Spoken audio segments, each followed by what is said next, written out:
Hi you guys, welcome back to my channel. Today's video is going to be TTC update number 1. For those of you who don't know what TTC means, it means trying to conceive. My husband and I are trying for our first child and we are just about to begin infertility treatment. Ryan, my husband, and I have been trying to conceive for just about 3.5 years now. We documented our journey for about 2 years per the request of Kaiser. After those 2 years, I was able to meet with my OBGYN, explain again to her my situation, show her my logs basically. I had been using an app and I still use the same one, which I'll go over in a moment. A big part of what I had been told to do and to track to show them was ovulation tests, daily ovulation tests. So I went ahead and for 2 years, I took an ovulation test kit every single day. I was using the brand Easy at Home, which I was ordering off of Amazon. I have also tried a couple other of like the cheap Amazon dipstick test kits. And in my opinion, I think that Easy at Home are the most reliable and the best quality. You'll get other opinions from other people. That's just mine personally. I did that for 2 years. During those 2 years, I got 1 positive ovulation test. I did not have a progression of, my line getting darker leading up to this peak that I got.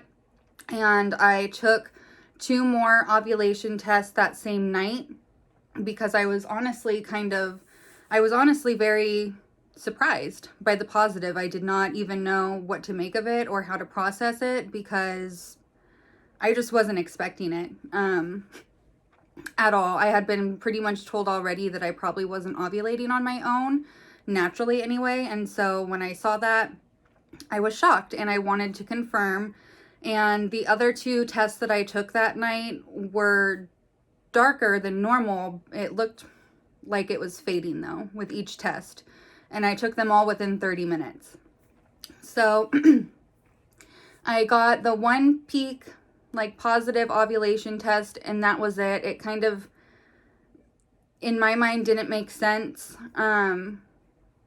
because, I was doing them daily. And as I said, I did not have a progression of a darkening line at all. It was just out of nowhere. Here's this positive positive ovulation test. And then that same night it was gone. So I explained that to her in great detail. And we kind of came to the conclusion that it was probably a false positive. And to this day, that's the only positive ovulation test that I have ever gotten. So fast forward to that appointment, I went ahead, I explained everything to her, I showed her my logs, and she gave me a referral to the infertility clinic that Kaiser has. I went through the waiting period, I did all of the footwork, I jumped through all of the hoops, I watched the videos, I talked to everybody that they make you talk to when you have Kaiser. We did it all, and we waited through it all, and we finally, I'd say probably 3 to 4 months after I got the referral, I was able to call and begin the scheduling process. And I actually was extremely fortunate. When I called to schedule my appointment, the girl on the phone literally said that just as she picked up my phone call, she had just hung up the phone from someone canceling. And so I got in 2 months. I only had to wait 2 months from that phone call for my appointment, which I was very blessed to have that be the situation because I personally know people that have had to wait a year around that, probably about, I think she said 11 months for her appointment to come from the time that she called. So I was super thankful that it just transpired that way. And we went in and my husband and I had our consultation on December 29th, 2019. During that appointment, was a lot. It was a lot to process. It was a lot of information. And it honestly felt like it was a lot of gut punches. For those of you who don't know about my background with mental health, I suffer from mental illness such as depression, anxiety, PTSD, and insomnia. And I had thought that I was in a good place with my medication as far as them being safe and suitable for trying to get pregnant and for pregnancy. And it ended up turning out that they were not. So that was shocking, to say the least. That was really surprising. That was not something that I expected at all. And that really scared me. And the reason that I think it scared me so much is because I had a really long appointment with my previous psychiatrist to make sure that I was in line and that my medications were safe and that I didn't need to change them, because I wanted to have done that before my consultation, obviously, for the reasons that I'm about to explain. I also, since my appointment, I should back up a little bit. Since the wait time between scheduling my appointment and the date of my appointment was, in this realm of appointments, so short, my specialist didn't really catch that. And she didn't order the lab work and the testing that she would have normally ordered before a couple comes in for their consultation. And all of these things combined ended up putting us in another waiting slot. So we left that appointment with instructions for me to change all of my medications that I was on for my mental health, to lose 25 more pounds, which I was already down to the weight that I was told to be at by my OBGYN. I had to get my A1C hemoglobin down to, I think at that point I had to get it a full point down. And I had to get testing done that honestly should have been done before that appointment. So that's neither here nor there. It was what it was. And since then, all of that has been done and taken care of. I am now on Zoloft, which my specialist stated that was the only antidepressant that she was really comfortable with me taking. So that's what I'm on now. I had been on Effexor, gabapentin, and then for my insomnia and my depression, I was on trazodone. All of that is gone, and I am only taking Zoloft, and I now take melatonin for my sleep, which has been working really well for me. I did not think that would be the case, and I'm very grateful that I can say that it's been fine. Zoloft, melatonin, it's all been working well. Aside from the time span that I was just on Provera, which I will also talk about in a moment, I've actually been doing really well. I've felt very stable. I've felt good. So I will keep updating you guys in every single one of my updates on how I'm feeling mentally. But right now I'm still in a really good place. So I went ahead and I got the lab work done that she wanted me to do. And they went ahead and put in an order for me to get my A1C rechecked every 2 months. So I was really working hard on watching my sugar, my carbs, kind of just trying to be really mindful about what I was putting in my body and what it was going to do while it was in there, because I have PCOS. So I completely stopped drinking energy drinks. I drank a lot of energy drinks. I drank multiple per day, every day. I completely cut those out of my diet and switched to coffee. I have always primarily drinking water, so I didn't really have to work on cutting sodas out until recently. I think that part of it's just been the heat, and I don't know what the other part is, but I've become addicted to Dr. Pepper, I think, and I have to keep it out of my house now because I was drinking one of those every day. Some days I was drinking 2, and the sugar on those it's not good, especially for someone with PCOS. So I am cutting the soda out now. I'm going to just stick to water. I'll allow myself 1 iced coffee a day if I need it, but I haven't even been having a coffee every day. And there are days that I feel pretty sluggish, and sometimes I'll go ahead and make one. And most days, honestly, you guys, I'm just not really consuming any caffeine. So that is just a choice that there's two reasons for it. One of the reasons is that most caffeinated beverages, since I don't like black coffee especially, they come with a bunch of sugar.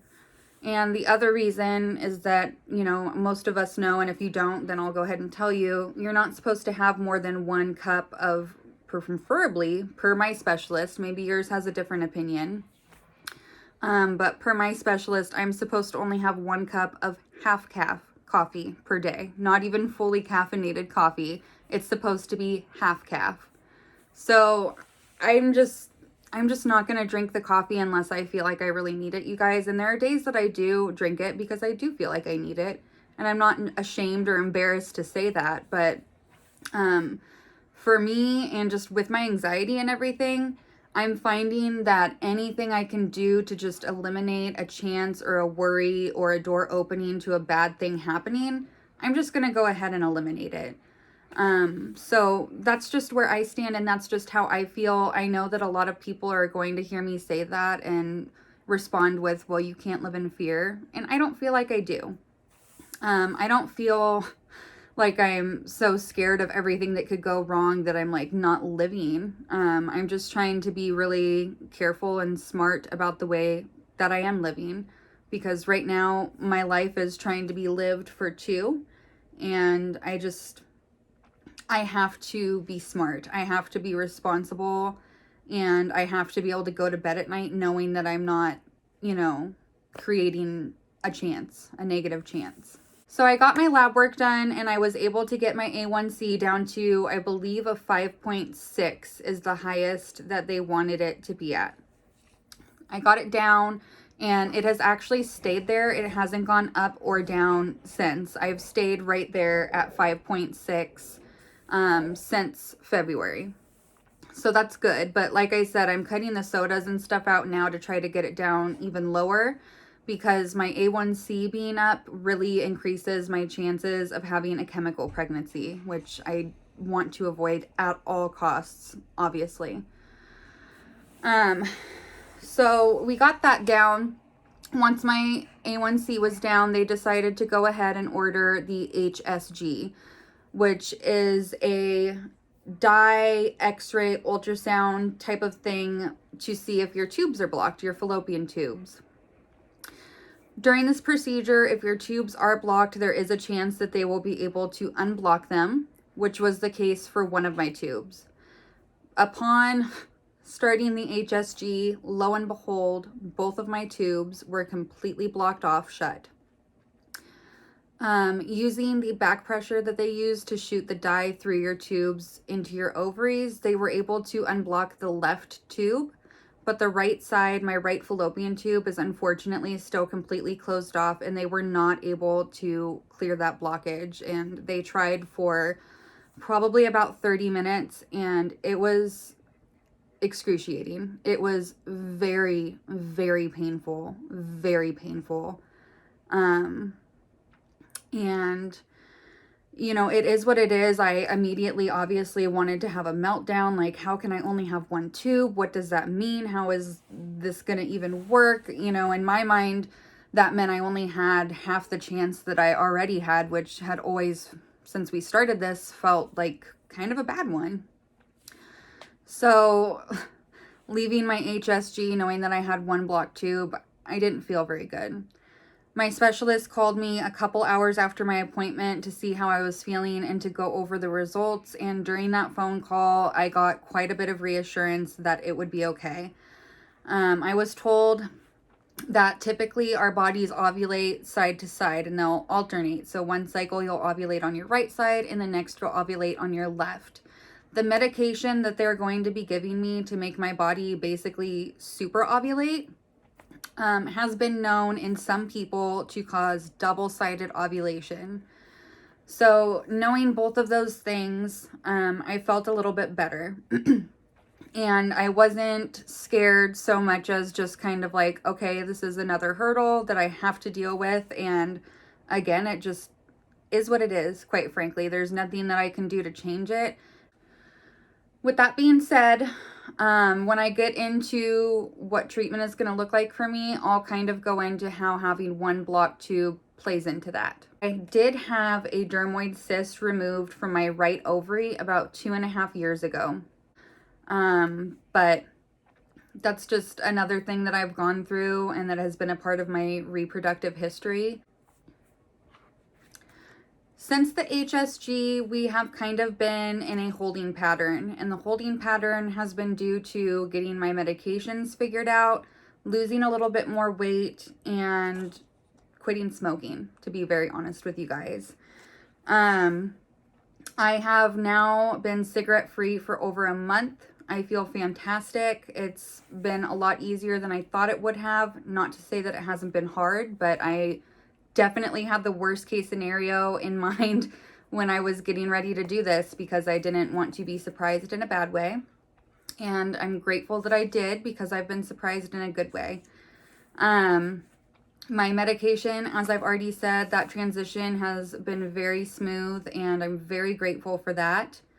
And with that being said, we are starting treatment. I just ended a 10-day course of Provera. That was my 3rd time taking the medication. The first time I took it, it was to induce my period, to get like baseline lab work done before my infertility consult even happened. The second time was to induce my period to ensure that I would be able to get my HSG done on the date that it was scheduled for. And this last time, the 3rd time, was also to induce my period. This time to start my first treatment cycle. I'm going to do a whole separate video on my experience with Provera, what it's been like for me, what it looked like, the tips that I have for anybody that's getting ready to take it, and just how you can help make the experience a little bit more comfortable for yourself and your partner.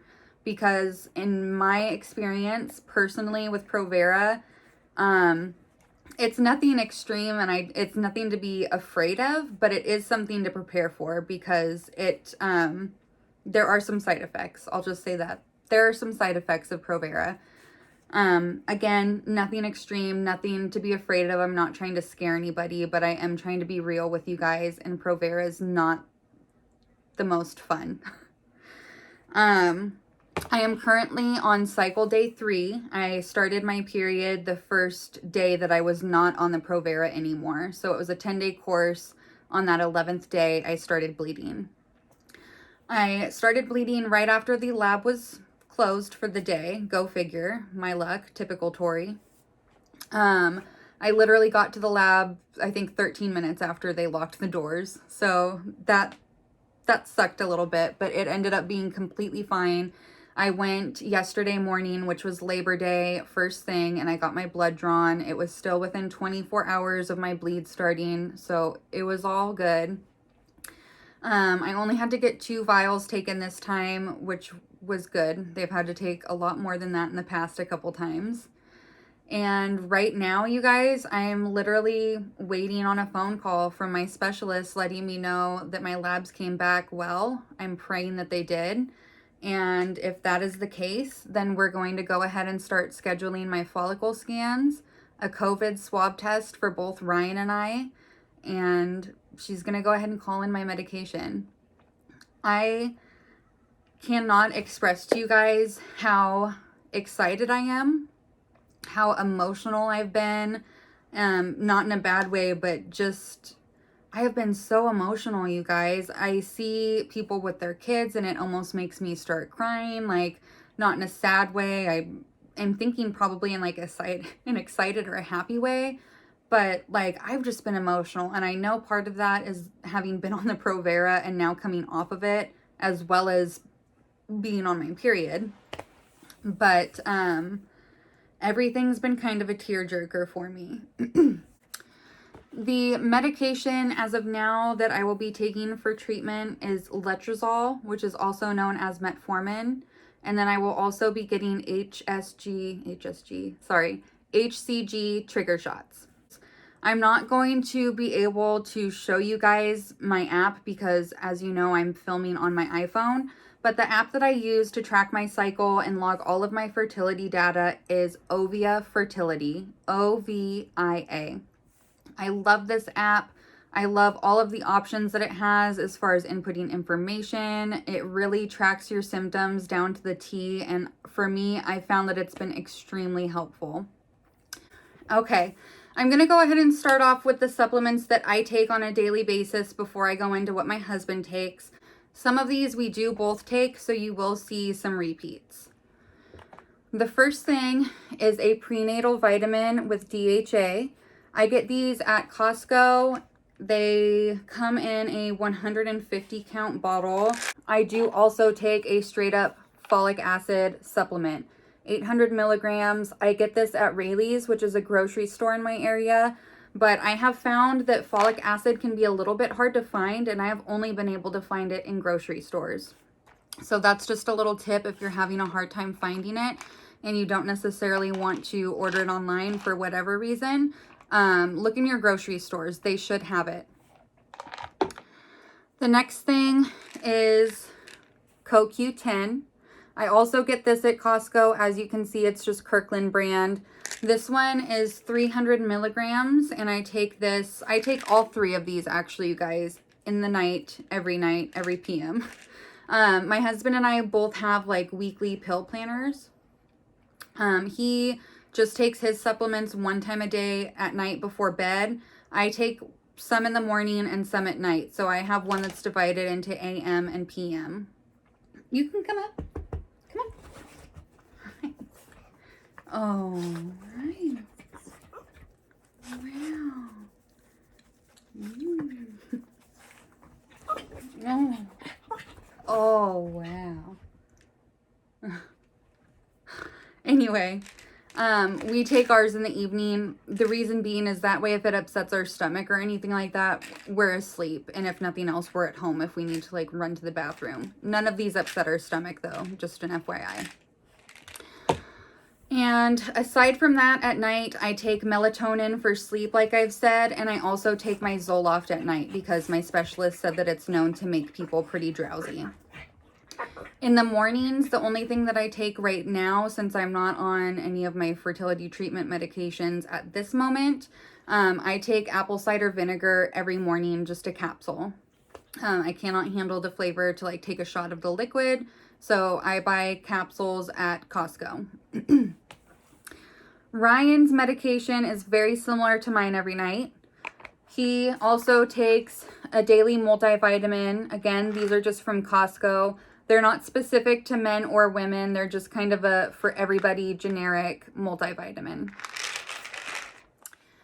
I also have Ryan taking, again from Costco, vitamin E. I read on multiple different articles that vitamin E is very important to sperm motility.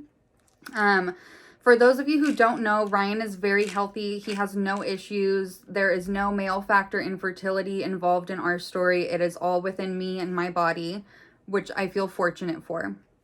So the supplements that I have him taking are just for general health and just to really help those guys get to where they need to go when the time comes that there's an egg there to meet them finally. Ryan also takes the CoQ10 every night, as well as the folic acid. The only supplement that my specialist made clear that she was very happy we were taking was the folic acid.